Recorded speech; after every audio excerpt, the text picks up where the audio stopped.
বন্ধুরা, আমরা যদি চতুর্থ শ্রেণীর ১ নম্বর পৃষ্ঠার একদম উপরে লক্ষ্য করি, এখানে শুরুতে বলা হয়েছে অধ্যায় ১ সংখ্যা ও স্থানীয় মান। অর্থাৎ আজকে আমরা যে বিষয়টি নিয়ে আলোচনা করব সেটি হচ্ছে সংখ্যা ও স্থানীয় মান। দেখো নিচে বলা হয়েছে সংখ্যা গণনা। অর্থাৎ আজকে আমরা শুরুতে শিখব হচ্ছে যে কোনো বড় সংখ্যা আমরা কিভাবে করে গণনা করতে পারি, তাই না?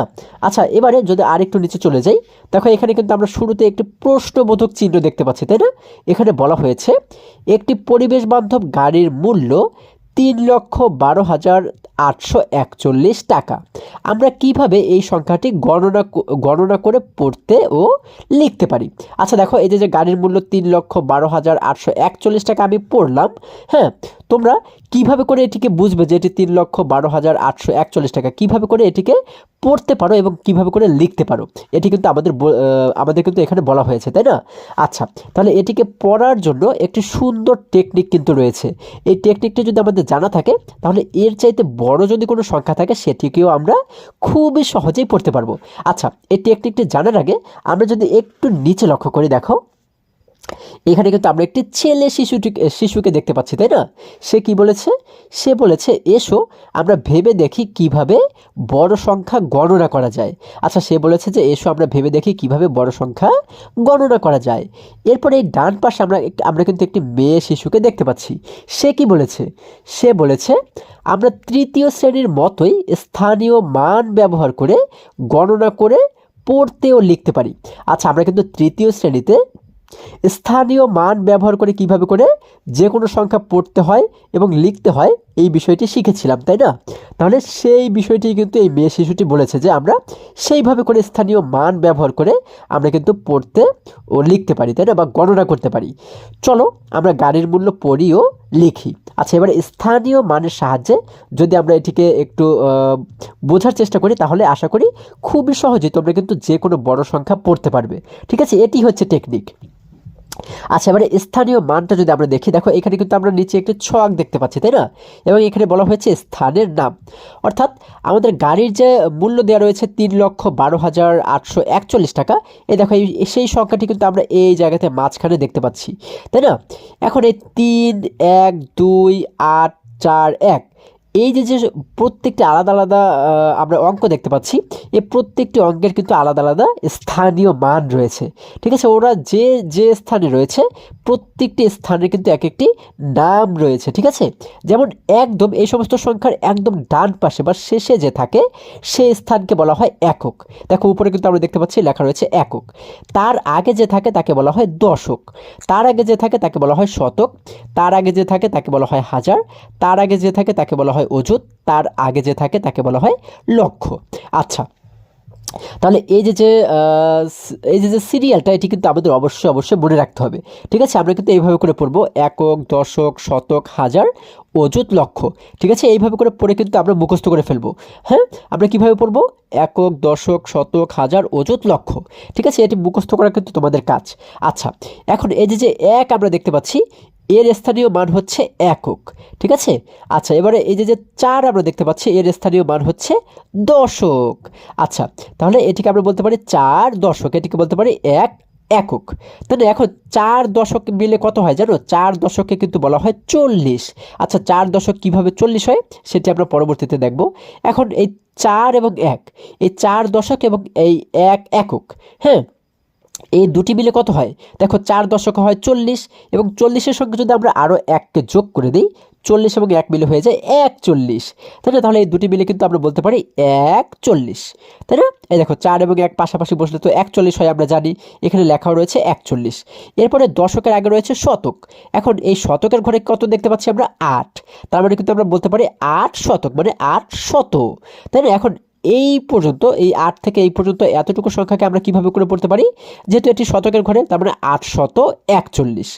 841, তাই না? আচ্ছা, শতকের আগে রয়েছে হাজার, হাজারের ঘরে রয়েছে কি 2, তাই না? তাহলে আমরা এই 2 থেকে এই পর্যন্ত কিভাবে করে পড়তে পারি?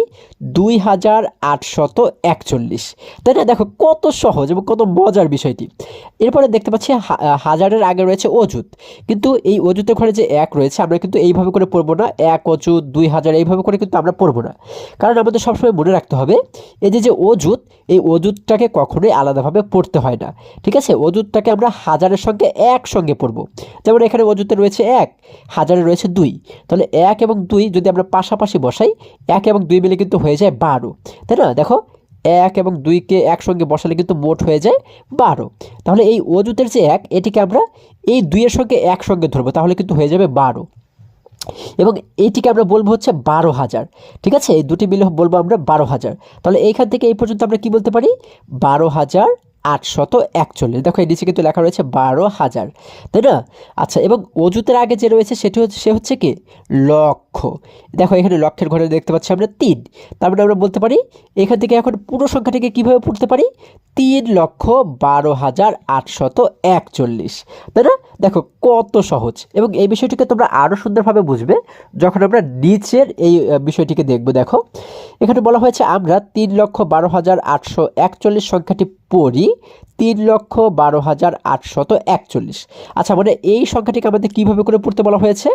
3,12,841 এইভাবে করে পড়তে বলা হয়েছে, তাই না? আচ্ছা, এখন এই সংখ্যাটিকে যদি আমরা স্থানীয় মান অনুসারে যদি স্থানীয় মান আমরা বের করি, দেখো আমরা জানি একদম শেষে যে থাকে এর স্থানীয় মান হচ্ছে একক, তার মানে 1-এর স্থানীয় মান হচ্ছে 1 একক। 1 একক, এই 1 একককে কীভাবে লিখতে হয়? শুধুমাত্র 1 লিখলেই কিন্তু 1 একক হয়ে যায়। আচ্ছা, এককের আগে যে রয়েছে সে হচ্ছে কি দশক, তার মানে 4কে কিন্তু আমরা বলতে পারি 4 দশক, তাই না? দেখো এখানে বলা হয়েছে 4 দশক, 4 দশক। এখন 4 দশক আমরা কিভাবে করে লিখব? আমরা শুধু দশকের ঘরে 4 লিখব, আর বাকি যা আমাদের দরকার সেখানে আমরা শূন্য দিয়ে দেবো। ঠিক আছে, তাহলে 4 দশক কীভাবে লিখতে হয়? প্রথমে একটি শূন্য দেবো, হ্যাঁ, এককের ঘরে একটি শূন্য দেবো, এবং দশকের ঘরে 4 লিখলেই হয়ে গেল 4 দশক। তাহলে 4 দশক মিলে কিন্তু হয়ে যায় মোট 40। আচ্ছা, আমি তোমাদের শুরুতে যে কথাটি বলেছিলাম যে 4 দশক মানেই কিন্তু 40, তাই না? এরপরে দশকের আগে যে থাকে তাকে বলা হয় শতক, তার মানে 8-এর মান যেহেতু শতক, তার মানে কিন্তু আমরা বলতে পারি 8 শতক। দেখো এখানে বলা হয়েছে 8 শতক। এখন 8 শতক কীভাবে লিখতে হয়? আমরা শুধু শতকের জায়গাতে 8 লিখবো, যেহেতু 8 শতক, শতকের ঘরে আমরা 8 লিখবো এবং বাকি সব জায়গাতে আমরা শূন্য দিয়ে দেবো। দেখো এককের ঘরে একটি শূন্য দেবো, দশকের ঘরে একটি শূন্য দেবো, এবং শতকের ঘরে কিন্তু আমরা 8 দেবো, তাই না? যেহেতু 8 শতক, এই জন্য শতকের ঘরে আমরা 8 দেবো। তাহলে মোট হয়ে গেল 800, তাই না? এরপরে আমরা জানি একক, দশক, শতক, শতকের আগে থাকে হাজার, তার মানে এই 2 কিন্তু আমরা বলতে পারি 2000। দেখো এই 2কে বলা হয়েছে 2000। এখন 2000 আমরা কিভাবে লিখব? আমরা শুধুমাত্র হাজারের ঘরে 2 লিখব, হ্যাঁ, যেহেতু 2000, যার কারণে হাজারের ঘরে 2 লিখব এবং বাকি সব জায়গাতে আমরা শূন্য লিখব। যেমন দেখো এককের ঘরে একটি শূন্য, দশকের ঘরে শূন্য, শতকের ঘরে শূন্য, হাজারের ঘরে এসে কিন্তু আমরা লিখব 2, যেহেতু 2000 এই জন্য হাজারের ঘরে লিখলাম 2। তাহলে এখানে মোট হয়ে গেল 2000। আচ্ছা, এখানে যদি 2-এর জায়গাতে 5000 থাকতো তাহলে কিন্তু এই হাজারের ঘরে আমরা 5 লিখতাম, যদি 7000 থাকতো হাজারের ঘরে কিন্তু আমরা 7 লিখতাম। ঠিক আছে, অর্থাৎ এই জায়গাতে যে সংখ্যাটি থাকবে হাজারের ঘরে এসে আমরা সেই একই সংখ্যাটিকে লিখে দেব। আচ্ছা, আমরা জানি একক, দশক, শতক, হাজার গেল অযুত। এখানে আমরা দেখতে পাচ্ছি অযুতের ঘরে রয়েছে 1, তাহলে এটিকে কি আমরা 1 অযুত বলবো? দেখো এটিকে কিন্তু বলা হয়েছে 1 অযুত। এখন 1 অযুতকে কিভাবে করে লিখতে হয়? দেখো আমরা শুধু অযুতের ঘরে হচ্ছে 1 লিখবো, বাকি সব শূন্য লিখবো। যেমন দেখো এককের ঘরে একটি শূন্য, দশকের ঘরে শূন্য, শতকের ঘরে শূন্য, হাজারের ঘরে শূন্য, এরপরে অযুতের ঘরে এসে একটি 1 লিখবো, যেহেতু 1 অযুত, তাই না? তাহলে এখানে মোট হয়ে গেল কিন্তু 10,000। এখন 1 অযুত কিন্তু আমরা কখনোই উল্লেখ করবো না, 1 অযুত কখনোই আমরা বলবো না। ঠিক আছে, অযুতকে সবসময় আমরা হাজারের সঙ্গে মিলিয়ে বলবো। যেমন এখানে কিন্তু 2000 ছিল, তাই না? দেখো একক, দশক, শতক, হাজার, 2000 ছিল, এবং এখানে হচ্ছে 1 অযুত। এই 2000-এর সঙ্গে আমরা 1কে একসঙ্গে বলবো। দেখো 1 এবং 2 এই দুটি মিলে হয়ে যায় কত? 12 হয়ে যায়। কিন্তু 1 এবং 2কে একসঙ্গে কিন্তু আমরা বলতে পারি হচ্ছে 12, তাই না?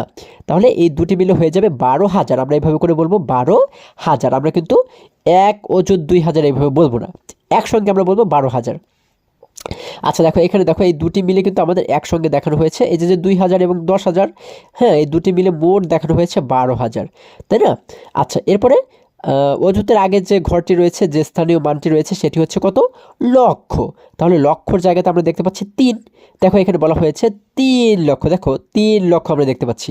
এখন 3 লক্ষ কিভাবে লিখতে হয়, আমরা সব ঘরে হচ্ছে শূন্য লিখব, শুধুমাত্র লক্ষর ঘরে 3 লিখব, যেহেতু 3 লক্ষ এজন্য লক্ষর ঘরে আমরা 3 লিখব। যেমন দেখো এককের ঘরে শূন্য, দশকের ঘরে শূন্য, শতকের ঘরে শূন্য, হাজারের ঘরে শূন্য, অযুতের ঘরে শূন্য, লক্ষর ঘরে এসে একটি 3 আমরা এখানে দেখতে পাচ্ছি, তাই না? তাহলে এইভাবে করে কিন্তু আমরা স্থানীয় মানের সাহায্যে যে কোনো বড় ধরনের সংখ্যাই হোক না কেন সেটিকে কিন্তু আমরা পড়তে পারি ও লিখতে পারি। বন্ধুরা আজকে আমাদের এই পর্যন্তই। আশা করি আজকের প্রত্যেকটি অঙ্ক তোমরা খুবই সহজে এবং খুবই মজায় শিখতে পেরেছো। আবারও দেখা হবে পরবর্তী ভিডিওতে। আর হ্যাঁ, তোমরা যদি আমার চ্যানেলে নতুন হয়ে থাকো তাহলে এখনই চ্যানেলটি সাবস্ক্রাইব করে পাশে থাকো, যেন আমার যে কোনো ভিডিও আপলোড করার সাথে সাথে খুব সহজে তোমরা সেটি পেতে পারো। সকলে ভালো থাকো, সুস্থ সবল থাকো, এই কামনা করে শেষ করছি। ধন্যবাদ সকলকে।